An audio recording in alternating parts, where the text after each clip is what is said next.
நம்மலாம் நினைச்சோம் காவேரியோட ஃபேமிலி வந்து கோவப்பட்டு கொடைக்கானலுக்கு கிளம்பி போயிடுவாங்க அப்படின்னா, ஆனா அவங்க போகாததும் ஸ்டோரியில ஒரு சூப்பரான ஒரு மூமெண்ட் தான். இன்னைக்கான எபிசோட்ல காவேரியோட ஃபேமிலியில இருக்கவங்கள சமாதானப்படுத்துறதுக்காக விஜயோட தாத்தா பாட்டி எல்லாம் போனாங்க. இருந்தாலும் ஒரு கட்டத்துல போய் விஜய் வந்து கோவப்பட்டு அங்க பேசி கூட்டிட்டு வந்துட்டாரு. அந்த நேரத்துல அவர் ரெட் கலர்ல டிஷர்ட் போட்டிருப்பாரு.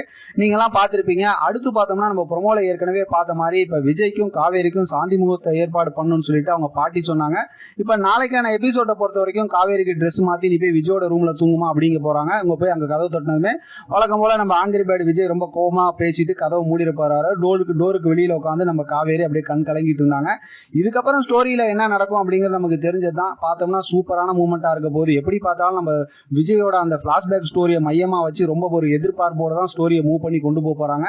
அடுத்து வந்து ரொமான்ஸ் சென்டிமெண்ட் அப்படிதான் செம்ம சூப்பரா ஸ்டோரி போயிட்டு இருக்கும். இதுக்கடையில பார்த்தோம்னா நம்ம விஜய்க்கும் காவேரிக்கும் கல்யாணம் நடந்ததை வீடியோ எடுத்துட்டு போன பசுபதியை அதை போய் நிவின்ட்ட காட்டி அங்க என்ன குழப்பத்தை ஏற்படுத்துவாங்களோ அப்படிங்கிற மாதிரி ஒரு எதிர்பார்ப்பு இருக்கு. பார்க்கலாம் என்ன நடக்குது.